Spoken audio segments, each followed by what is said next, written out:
Hello students, welcome to Pharmacy Notes by US. Today we discuss pH buffer and isotonic solution part 8. Let's start. We discuss buffer and isotonic solution.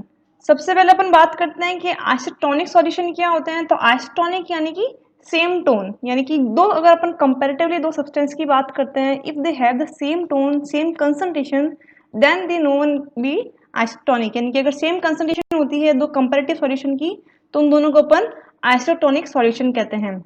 Mostly isotonic solution की जरूरत कहाँ पड़ती है, जैसे कि अपन बात करते हैं कोई भी अपन फॉर्मुलेशन बना रहे हैं, आइदर वो अपन पेरेंटल दे रहे हैं, टॉपिकल दे रहे हैं या फिर कोई कैविटी में दे रहे हैं। अगर उनकी कंसंट्रेशन उन पर्टिकुलर कैविटीज की के लिए या फिर बायोलॉजिकल सिस्टम के लिए या फिर सिस्टमेटिक सर्कुलेशन की सेम कंसंट्रेशन के हिसाब से होगी तो वो जो ड्रग है अपनी बॉडी के टॉपिकल सरफेस पे या फिर सिस्टम में इरिटेशन कॉज नहीं करेगी। इसलिए कोई भी अगर अपन ड्रग दे रहे हैं या कोई भी सॉल्यूशन अपन प्रोवाइड कर रहे हैं तो they must have the same concentration as compare to the cavities और सर्कुलेशन, ताकि जो भी इरिटेशन है वो अपनी बॉडी को कम से कम हो। अब कौन सी ड्रग कितनी टोनी है, कितनी कंसंट्रेशन में है as compare to our concentration, वो अपन कैसे पता लगाते हैं, वो इसके अंदर बात की जाती है। जैसे कि इसमें ये कहा गया है कि जो आइसोटोनिक कंसंट्रेशन यानी कि जो सेम कंसंट्रेशन है वो अगर होगी तो इट बी लेस इरिटेंट। अगर अपन बात करें कोई एग्जाम्पल के हिसाब से तो जो 0.9% NaCl है उसे अपन ये मानते हैं कि it is practically isotonic with blood plasma, यानी कि जो अपनी ब्लड प्लाज्मा की जो कंसंट्रेशन है उसके प्रैक्टिकली कहीं ना कहीं एक जैसी है, इसलिए अपन उसे 0.9 NaCl को भी आइसोटोनिक सॉल्यूशन कह सकते हैं as compare to the blood plasma. इसे अपन फिजियोलॉजिकल सलाइन सॉल्यूशन भी कहते हैं और नॉर्मल सलाइन सॉल्यूशन भी कहते हैं। यानी कि जो 0.9% NaCl कंसंट्रेशन है ये अपनी जो ब्लड प्लाज्मा की कंसंट्रेशन है उसके सेम है, यानी कि अपन कह सकते हैं कि ब्लड प्लाज्मा की concentration and 0.9 NaCl is isotonic with each other. Mostly जो आइसोटोनिक सॉल्यूशन है उसका एडवांटेज क्या होता है कि सपोज मुझे कोई भी ड्रग देनी है पेरेंटली, इंजेक्शन के थ्रू देनी है, तो अगर मैं इंजेक्शन के थ्रू कोई ड्रग देती हूँ, अगर वो सपोज एस्टोनिक नहीं है, कंसंट्रेशन या तो उसकी ज़्यादा है या कम है मेरी ब्लड प्लाज्मा से, तो जो मेरी आरबीसीज हैं वो स्वेल हो सकती हैं या फिर कॉन्टैक्ट हो सकती हैं, यानी कि इनडायरेक्टली जो टिश्यूज़ के अंदर है इरिटेशन कॉज हो सकती है।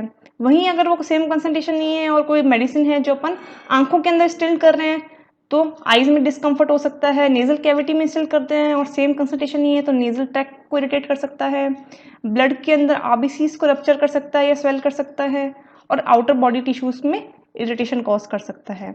इसलिए अपन कोई भी फॉर्मुलेशन बना रहे हैं, चाहे अपन पेरेंटल रूट से दे रहे हैं या फिर दूसरी कैविटीज रूट दे रहे हैं, तो it must have the same tonicity of our biological system. फिर बात करते हैं ऑस्मोसिस की। अब ऑस्मोसिस क्या है, मोस्टली अपन बात हमेशा करते हैं डिफ्यूजन की, जहाँ पे सॉल्यूट की बात आती है from higher concentration to lower concentration, but जो ऑस्मोसिस है डिफ्यूजन से पूरा उल्टा है। इसके अंदर क्या होता है, सॉल्वेंट है जो कि लोअर सॉल्यूट कंसंट्रेशन से हायर सॉल्यूट कंसंट्रेशन की तरफ मूव करता है using a semi permeable membrane. जैसे कि आप यहाँ पर एक डायग्राम में देख सकते हैं कि फिलहाल ये जो सॉल्यूशन है आइसोऑस्मोटिक नहीं है, बट जिसको ऑस्मोसिस करने के लिए क्या हुआ, जो सॉल्वेंट है उसने लोअर कंसंट्रेशन ऑफ सॉल्यूट से हायर कंसंट्रेशन ऑफ सॉल्यूट की तरफ मूव किया और उसे आइसोऑस्मोटिक बना दिया, सेम कंसंट्रेशन पर आ गया। यानी कि इसका मतलब क्या हुआ कि कोई भी ड्रग डिफरेंट कंसंट्रेशन में हो सकती है बट मे बी पॉसिबल कि वो आइसोटोनिक हो। Iso-osmotic have the same osmotic pressure but not needed to be the same concentration, यानी कि ऑस्मोटिक प्रेशर सेम होगा बट कोई गारंटी नहीं है कि उसकी कंसंट्रेशन भी सेम हो, यानी कि डिफरेंट डिफरेंट ड्रग्स हैं उनकी डिफरेंट डिफरेंट कंसंट्रेशन है बट सबकी सब आइसोटोनिक है, अपनी जो ब्लड प्लाज्मा है उसके साथ कंपेटिबल है सेम कंसंट्रेशन के साथ। मोस्टली जो आइसोटोनिक सॉल्यूशन होते हैं उसके अंदर क्या होता है कि अपनी जैसे सपोज ड्रग अपनी जो ब्लड सेल्स हैं वो हैं और बाहर अपना आइसोटोनिक सॉल्यूशन है, तो इसमें प्रेजेंटेड जो वाटर है और सिस्टम में जो प्रेजेंटेड वाटर है वो इक्वली ट्रांसपोर्ट होगा, यानी कि amount of water transported into the cell equal to the amount of water transported out from the cell. So क्या होगा, इससे न तो आरबीसी स्वेल होगी और न ही रप्चर होगी। इसलिए जब भी अपन कोई सॉल्यूशन या ड्रग इंजेक्ट कर रहे हैं तो नीड टू बी आइसोटोनिक, ताकि आरबीसीज के साथ कोई भी इरिटेशन कॉज ना हो या आरबीसीज के अंदर कोई भी चेंजेस ना हो। आगे अपन बात करते हैं, जैसे कि अपन ने बोला कि जो आइसोऑस्मोटिक सॉल्यूशंस हैं चाहे वो डिफरेंट कंसंट्रेशन में भी अवेलेबल हो सकते हैं but have the same osmotic pressure, जैसे कि 0.9% NaCl is isotonic with our blood plasma, वैसे ही 1.86 बोरिक एसिड एंड 5% डेक्सट्रोज भी आइसोटोनिक है ब्लड प्लाज्मा के साथ, बट इनकी जो कंसंट्रेशन है वो डिफरेंट है. So it can be possible in iso-osmotic. Paratonic की बात करें तो they have different osmotic pressures, यानी कि डिफरेंट कंसंट्रेशन के साथ प्रेशर भी इसका डिफरेंट होगा. अब अगर अपन सॉल्यूशन की बात करें तो 3 तरीके के सॉल्यूशन बन सकते हैं. एक तो वो सॉल्यूशन जो अपनी ब्लड प्लाज्मा के सेम टोनिसिटी सेम कंसंट्रेशन पर रहें, उन्हें अपन कह देते हैं आइसोटोनिक. दूसरे कौन होंगे, जो कि उस कंसंट्रेशन से ज़्यादा के हों, और तीसरे होंगे जो उन कंसंट्रेशन से कम के हों. अब इन तीनों के कारण अपनी ब्लड्स पे, आरबीसीज पे क्या इफेक्ट पड़ेगा उसके बारे में डिस्कस करते हैं. जैसे अपने कहा कि 3 तरीके के सॉल्यूशन अपन बना सकते हैं, ये अपने को देखने को मिलते हैं. एक होता है आइसोटोनिक, यानी कि they have the same concentration of 0.9% NaCl या फिर blood plasma. Hypertonic, they have the more concentration than 0.9 and hypotonic have a less concentration than 0.9. अब इनका आरबीसीज पे क्या इफेक्ट है, और अगर अपन ऐसा कोई सिस्टम या बीकर लें जिसके अंदर हाइपरटोनिक सॉल्यूशन पड़ा है और उसके अंदर मैं आरबीसीज डालूं, तो आरबीसीज पे क्या इफेक्ट पड़ेगा. सेम टू सेम, अगर कोई ऐसे ड्रग है या कोई ऐसे सिस्टम है जो मैं पेरेंटली इंजेक्ट करूं किसी की बॉडी में और वो हाइपरटोनिक है, तो वहाँ पे उस ह्यूमन के आरबीसीज पे क्या इफेक्ट आएगा उसके बारे में डिस्कस करते हैं. तो सबसे पहले अगर मैं बात करूं आइसोटोनिक सॉल्यूशन की, तो आइसोटोनिक सॉल्यूशन के अंदर क्या होगा, बाहर सेम कंसंट्रेशन अवेलेबल है, यानी कि 0.9% NaCl है, और अंदर अपन ने डाल दी आरबीसीज. आरबीसीज की कंसंट्रेशन भी क्या है, 0.9 के इक्वल है. यानी कि आरबीसीज के अंदर प्रेजेंट मॉलिक्यूल्स वाटर के और सिस्टम के अंदर प्रेजेंट मॉलिक्यूल वाटर के एक इक्विलिब्रियम के हिसाब से ट्रांसपोर्ट होंगे, यानी कि ना तो उसमें स्वेलिंग होगी और ना ही उसमें श्रिंकेज होगा. तो आरबीसीज है वो नॉर्मल साइज की रहेंगी, कोई भी इरिटेशन कॉज नहीं होगा, आरबीसीज पे कोई भी हार्म इफेक्ट नहीं आएगा. दूसरा है हाइपरटोनिक सॉल्यूशन. हाइपरटोनिक यानी कि ज़्यादा, यानी कि जो इनकी कंसंट्रेशन है, जो ब्लड प्लाज्मा है उसकी कंसंट्रेशन से ज़्यादा होगी. और अगर कंपैरेटिवली बात करें कि जैसे ब्लड प्लाज्मा की कंसंट्रेशन को अपन ने कंपेयर किया था 0.9% NaCl के साथ, यानी कि जो हाइपरटोनिक सॉल्यूशन है उनकी कंसंट्रेशन 0.9% NaCl से थोड़ी सी ज़्यादा होगी. जैसे एग्जाम्पल के रूप में ले लिया 2% NaCl solution is known as hypertonic solution in respect to blood plasma. अब इसके अंदर क्या होगा, जैसे सपोज एक बीकर है, बीकर के अंदर आपका हाइपरटोनिक सॉल्यूशन पड़ा है और उसके अंदर आपने आरबीसीज डाल दी. तो आरबीसीज जो आपने डाली है, अब उसके अंदर क्या है, as compare to the beaker solution उसकी कंसंट्रेशन कम है. तो क्या सिस्टम का क्या सिद्धांत होता है कि जहाँ पर टेंशन ज़्यादा है उसकी टेंशन को वो कम करने की कोशिश करता है. तो जैसे ही आपने आरबीसीज डाली एक हाइपरटोनिक सॉल्यूशन के अंदर, तो आरबीसी ने क्या किया, उस हाइपरटोनिक सॉल्यूशन की टेंशन को कम करने के लिए अपने अंदर के जो वाटर मॉलिक्यूल है उसको रिलीज करना शुरू कर दिया, और धीरे धीरे वो हो गई श्रिंक. अब जैसे ही श्रिंक हुई तो water comes outside due to the osmosis from dilute RBC to concentrated hypertonic solution. यानी कि जो आरबीसीज हैं उसके अंदर से कंसंट्रेटेड हाइपरटोनिक सॉल्यूशन के अंदर जो वाटर मॉलिक्यूल है वो आना शुरू हो गए, और उससे आरबीसीज है जो श्रिंक हो गई. इससे अपने कह दिया प्लाज्मोलाइसिस. क्यों, क्योंकि प्लाज्मा बाहर की तरफ लीच आउट हुआ है. दूसरी बात करें हाइपोटोनिक, यानी कि कंसंट्रेशन है जो 0.9% NaCl से कम होगी. एग्जाम्पल के रूप में मैंने ले लिया कि एक बीकर के अंदर मैंने 0.2% NaCl सॉल्यूशन ऐड कर दिया है. अब इसके अंदर मैंने आरबीसीज को डाला है. जैसे ही मैं आरबीसीज डालूंगी तो अब यहाँ पे क्या हुआ, आरबीसीज के अंदर कंसंट्रेशन ज़्यादा है as compare to the beaker. तो जो आरबीसीज हैं उसकी टेंशन को कम करने के लिए जो बीकर का सॉल्यूशन है उसके अंदर due to semi permeable membrane घुसने की कोशिश करेगा और वाटर मॉलिक्यूल और अडॉप्ट करने की कोशिश करेगा, जिससे आरबीसीज का साइज है वो स्वेल हो जाएगा. और एक पर्टिकुलर टाइम के बाद जब वो मेम्ब्रेन उतने ज़्यादा वाटर को नहीं ले पाएगी तो वो बस्ट हो जाएगी, यानी कि after swelling it may be rupture.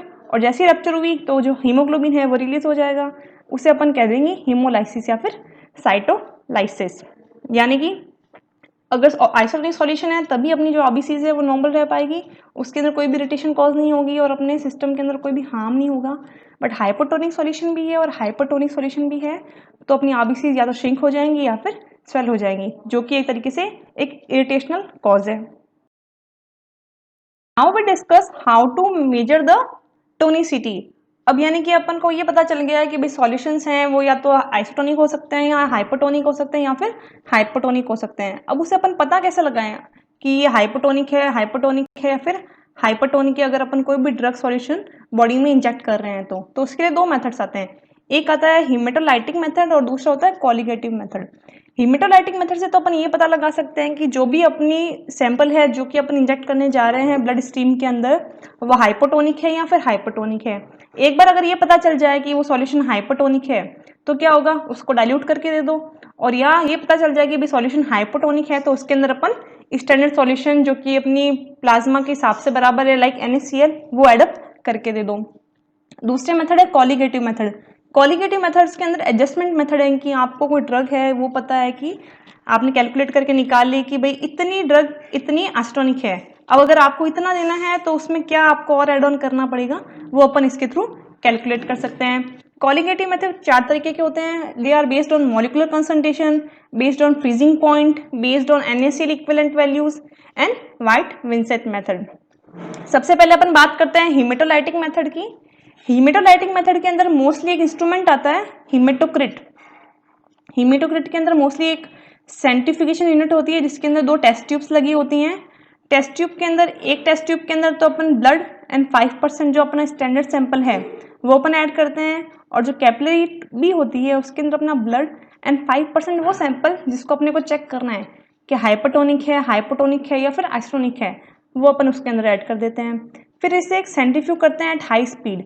High speed पे जैसे अपन सेंट्रीफ्यूग करेंगे तो अपने को पता है जो अपना ब्लड है वो 2 चीज़ों से मिलकर बना है, एक प्लाज्मा और RBC। तो जैसे ही अपन उसे सेंट्रीफ्यूज करेंगे तो क्या होगा, जो RBCs हैं ड्यू टू डेंसिटीज नीचे बैठ जाएंगी और जो प्लाज्मा है सुपरनेटेंट की तरह ऊपर दिखना शुरू हो जाएगा। और अपने को ये चीज़ पता है कि भाई अगर सॉल्यूशन है वो अगर हाइपोटोनिक हुआ तो क्या होगा, हाइपोटोनिक में सिस्टम है जो स्वेल करेगा, तो जो स्टैंडर्ड है उसके कंपैरिजन में जो RBCs है वो वॉल्यूम में थोड़ी ज़्यादा होंगी, उसे अपन कह देंगे पैक्ड सेल वॉल्यूम।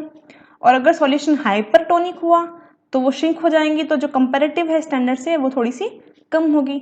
और अगर सॉल्यूशन अपना स्टैंडर्ड आइसोटोनिक हुआ तो दोनों इक्वल लेवल में दिखेंगी। तो यहाँ पे अपन ने क्या किया, 2 कैपिलरीज हैं, एक कैपिलरी में blood and 5 ml of standard solution NaCl डाल दिया जिसकी टोनिसिटी अपने को पता है। दूसरे में अपने blood plus 5 ml test solution जिसकी टोनिसिटी पता करनी है वो डाल दिया। सेंट्रीफ्यूग किया हाई स्पीड पे और जो पैक्ड सेल वॉल्यूम है वो कंपेयर कर ली अपने कैपिलरी ट्यूब A से। कंपेयर की तो suppose tube A and tube B की जो वॉल्यूम है वो इक्वल है तो उसे अपन ने कह दिया आइसोटोनिक सॉल्यूशन। अगर PVC of tube A is greater than tube B, अगर यानी कि B है जो श्रिंक हो गया, यानी कि सॉल्यूशन क्या हो गया, हाइपरटोनिक। और अगर तीसरा रिजल्ट आता है जिसमें PVC ट्यूब A कम है as compare to tube B, यानी कि ट्यूब B है जो ज़्यादा हो गई है, यानी कि वहाँ पे स्वेलिंग हो गई या फिर RBC ज़्यादा है, तो उसे अपन कह देंगे हाइपोटोनिक सॉल्यूशन। ये तो बात हो गई ड्रग की। बट अगर आप किसी ह्यूमन बॉडी की एक स्टैंडर्ड ब्लड सैंपल से कंपेयर करो और वहाँ पे आपको देखने को मिले कि जो नॉर्मल सैंपल है वो आपको कम देखने को मिला है या ज़्यादा देखने को मिला है, तो ये डिजीज़ भी इंडिकेट करता है। सपोज ये नॉर्मल से थोड़ा कम है तो वो एनीमिक होगा, यानी कि यहाँ पे RBCs हैं as compare to the normal human being कम है, तो उससे अपने एनीमिया डिस्कवर किया। और अगर RBC ज़्यादा हैं, वॉल्यूम पैक्ड वॉल्यूम का स्टैंडर्ड से ज़्यादा आ रहा है, तो उसे अपने पॉलीसाइथेमिया कह दिए, यानी कि इंक्रीज इन RBC काउंट। ये तो हो गया how to calculate the measurement, यानी कि आपका सॉल्यूशन हाइपोटोनिक है या हाइपोटोनिक है, यहाँ पे अपन ये चीज़ कैलकुलेट कर ली। अब कैलकुलेट करने के बाद उससे आइसोटोनिक में कैसे कन्वर्ट करना है वो अपन कॉलिगेटिव मेथड से सीखते हैं। इसमें 4 मेथड हैं। सबसे पहले है बेस्ड ऑन मॉलिकुलर कंसंट्रेशन। अब मॉलिकुलर कंसंट्रेशन क्या है, मॉलिकुलर कंसंट्रेशन अपन उसे कहेंगे कि कोई भी ड्रग है उसका मॉलिकुलर वेट कितना है, अगर उतने ग्राम उसको 100 ml में डिसॉल्व कर दें तो वो उसका 1% मॉलिकुलर कंसंट्रेशन कहलाएगा। Like if 1 gram of molecular weight dissolve in 100 ml of water, it is known as 1% molecular concentration. जैसे बोरिक एसिड की बात करें तो बोरिक एसिड का जो मॉलिकुलर वेट है वो 62 ग्राम है, तो अगर मैं 62 ग्राम ऑफ बोरिक एसिड को 100 ml ऑफ वाटर में डिसॉल्व कर दूं तो वो उसका 1% मोलर कंसंट्रेशन कहलाएगा। अब 1% मोलर कंसंट्रेशन है ये पर्टिकुलर किसी ड्रग का है, बट ड्रग आयनाइज भी हो सकती है और अनआयनाइज भी हो सकती है। वो अपन किस तरीके से निकालें देखते हैं। जैसे for non ionising and ionising substance and aqueous solution having 1% molar concentration depress the freezing point two 18.6 degree centigrade, यानी कि कोई भी जो ड्रग्स हैं आयनाइज है या अनआयनाइज फॉर्म में हैं वो है जो कि फ्रीजिंग पॉइंट को -18.6 डिग्री तक सेंटीग्रेड करती हैं ड्रग्स। बट अपने को ये पता है कि जो भी ड्रग्स या जो भी सिस्टम है वो -0.52 डिग्री सेंटीग्रेड तक डिप्रेस करता है सिस्टम को, तो उसकी जो टोनिसिटी है वो अपनी ब्लड के बराबर होती है। फ्रीजिंग पॉइंट की बात करें तो फ्रीजिंग पॉइंट क्या है, वो एक पर्टिकुलर पॉइंट जहाँ पे जो सिस्टम है लिक्विड से सॉलिड में कन्वर्ट हो जाता है, और अगर कोई भी कोई भी लिक्विड -0.52 डिग्री सेंटीग्रेड पे लिक्विड से सॉलिड में कन्वर्ट होता है, यानी कि उसकी जो टोनिसिटी है वो एग्जैक्ट है अपनी ब्लड प्लाज्मा के।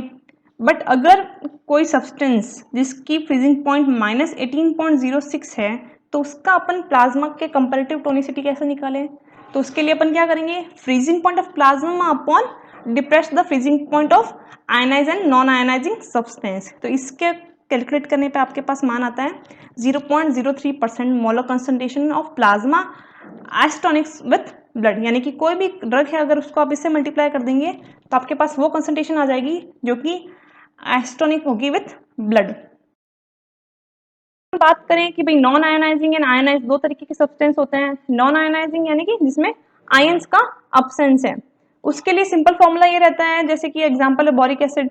बोरिक एसिड के लिए अगर अपने को ये निकालना हो कि कितनी कंसंट्रेशन अगर 100 ml में डिजोल्व करें तो वो बोरिक एसिड का एस्टोनिक सॉल्यूशन कहलाता है। तो उसके लिए फॉर्मूला रहेगा weight upon volume of substance required is 0.03 molar concentration into gram of molecular weight, यानी कि बोरिक एसिड का मॉलिक्यूलर वेट कितना है 62 को अगर आप 0.03 से मल्टीप्लाई करते हैं तो आपके पास आता है 1.86 ग्राम, यानी कि अगर 1.86 ग्राम ऑफ बोरिक एसिड को आप 100 ml ऑफ वाटर में ऐड कर देते हैं तो वो उसका एस्टोनिक सॉल्यूशन कहलाएगा।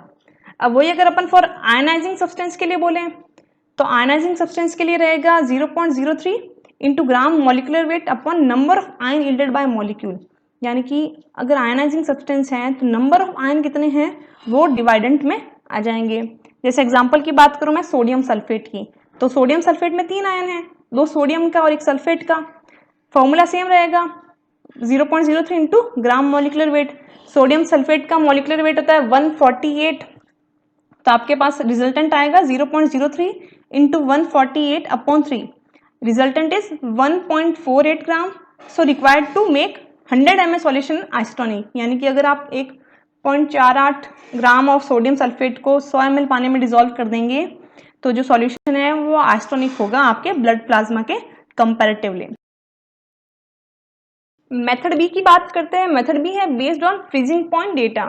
अब पहली बात फ्रीजिंग पॉइंट क्या होता है, तो फ्रीजिंग पॉइंट को अगर मैं डिफाइन करूं तो freezing point is defined as a point where liquid converted to solid, और अगर कोई भी सब्सटेंस -0.52 डिग्री सेंटीग्रेड पे लिक्विड से सॉलिड में कन्वर्ट होता है तो उसकी जो टोनिसिटी है वो एक्जैक्टली प्लाज्मा फ्लूइड के बराबर होगी।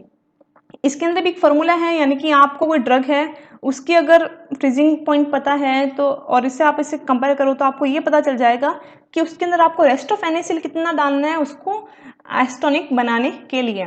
फॉर्मूले की अगर अपन बात करते हैं तो फॉर्मूला है -0.52 -A अपॉन बी। ए यहाँ पर रहेगा freezing point of 1% solution of unadjustable solution, यानी कि वो ड्रग जिसके साथ अपने को NaCl ऐड करना है, और बी रहेगा freezing point of 1% solution of adjusting solution. यहाँ पे अपन NaCl लेंगे जिसका अपने को फ्रीजिंग पॉइंट मोस्टली पता रहता है। जैसे आपका क्वेश्चन की बात करें, क्वेश्चन है कोकेन का जो अनएडजस्टेबल फ्रीजिंग पॉइंट है वो है -0.09 और NaCl का है -0.576। तो अगर मैं ये कहूँ कि मुझे कोकेन की NaCl की वो कंसंट्रेशन पता करनी है जो कि अगर मैं कोकेन 1% सॉल्यूशन में ऐड करूँ तो कोकेन है जो एस्टोनिक सॉल्यूशन में कन्वर्ट हो जाएगा, तो वो फॉर्मूला रहेगा -0.52 into -0.09 cocaine concentration upon adjustable यानी कि NaCl की कंसंट्रेशन -0.576। ये हमेशा आपको क्वेश्चन में दी हुई मिलेगी। आपके पास आएगा 0.746 ग्राम, यानी कि अगर 1% सॉल्यूशन ऑफ कोकेन के अंदर आप 7.746 ग्राम ऑफ NaCl ऐड करेंगे तो जो कोकेन है वो फाइनली एस्टोनिक सॉल्यूशन में कन्वर्ट हो जाएगा। अपन बात करते हैं based on sodium chloride equivalent. इसके अंदर भी यही है कि आपको कितने NaCl ऐड करना है उस पर्टिकुलर ड्रग में उसे एस्टोनिक बनाने के लिए। तो the gram of NaCl that will be produce the same osmotic effect as 1 gram of drug, यानी कि यहाँ पे जितना भी आप ड्रग NaCl डालोगे वो उतना उतना ऑस्मोटिक प्रेशर प्रोड्यूस कर देगा रिमेनिंग सिस्टम के अंदर। फॉर्मूले की अगर अपन बात करें तो अमाउंट ऑफ NaCl रिक्वायर्ड कितना रहेगा is 0.9 into minus percentage of solution into E. यहाँ पर रहेगा NaCl equivalence value of drug, ये आपको क्वेश्चन में दी हुई होगी। फॉर्मूले की अगर आप क्वेश्चन की अपन बात करें तो क्वेश्चन है आपका 0.5% KCl isotonic with blood plasma, और यहाँ पे जो ई वैल्यू है NaCl इक्विवेलेंट वैल्यू है वो है 0.76, यानी कि आपको 0.5% KCl दे रखा है और ई वैल्यू आपको बता रखी है। अब आपको ये पता लगाना है कि इसमें कितना NaCl ऐड होगा 0.5% KCl को आइसोटोनिक बनाने के लिए। तो जैसे ही आप फॉर्मूले में पुट करेंगे 0.9 माइनस 0.5 इंटू 0.76 आपके पास आएगा 0.52 ग्राम, यानी कि अगर 0.52 ग्राम आप 0.5% KCl सॉल्यूशन में ऐड कर देंगे तो जो आपका सॉल्यूशन है वो आइसोटोनिक बन जाएगा। लास्ट मेथड है व्हाइट विंसेंट मेथड। कभी कभी क्या होता है कि आपको एक फिक्स्ड अमाउंट ही बनानी होती है, यानी कि फिक्स्ड आपको दे दिया है कि इतने ग्राम सैंपल दे दिया है मैंने और इतने ml आपको बनाना है। अब उतना ml सॉल्यूशन तो बना नहीं सकते आप, तो क्या होगा इसमें ये बताया जाता है कि जैसे सपोज कि मैंने आपको दे दी 0.5 gram of blank drug, you have to make 50 ml of isotonic solution, but उस 0.5 ग्राम ड्रग से तो 25 ml ही बन सकता है, तो बाकी 25 ml के लिए आपको कोई ऐसा सॉल्यूशन उसमें ऐड करना पड़ता है जो कि आइसोटोनिक है। अब व्हाइट विंसेंट मेथड में क्या है, the method involve the addition of water to the given amount of drug to make isotonic solution follow by the addition of some other isotonic solution to make final volume. यानी कि इसके अंदर आपको ये तो बता दिया जाएगा कि भाई इतने ml में अगर आपकी इतनी ड्रग डिजोल्व करोगे तो आइसोटोनिक है, बट अगर आपको वॉल्यूम मेकअप करना है तो आपको कोई अदर आइसोटोनिक सॉल्यूशन जो आपको पता है वो ऐड करना पड़ेगा वॉल्यूम मेकअप करने के लिए। फॉर्मूले की जब बात करें, फॉर्मूला आपका रहेगा V equals to W into E into 111.1। V यहाँ पर आएगा volume of water needed to make isotonic solution, W है given weight of drug in gram, E है NaCl equivalent value of drug, यानी कि यहाँ पे वाटर बताया जा रहा है कितना आपको ऐड करना पड़ेगा सिस्टम को आइसोटोनिक बनाने के लिए। बाकी सब में आपको ड्रग की ग्राम कंसंट्रेशन बताई जा रही थी।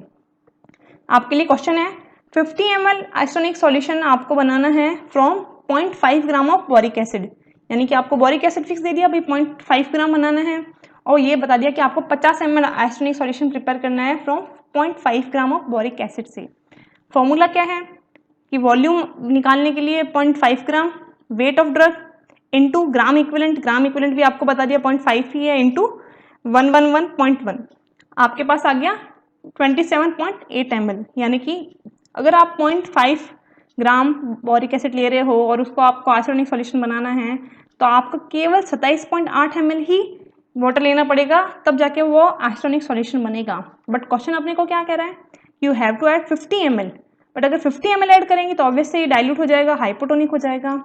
तो 50 ml minus 27.8 ml is 22.2 ml, यानी कि इतना रिमेनिंग पानी अपने को ऐड करना है, बट सिस्टम को भी एट द एंड 50 ml पर आइसोटोनिक बनाना होगा।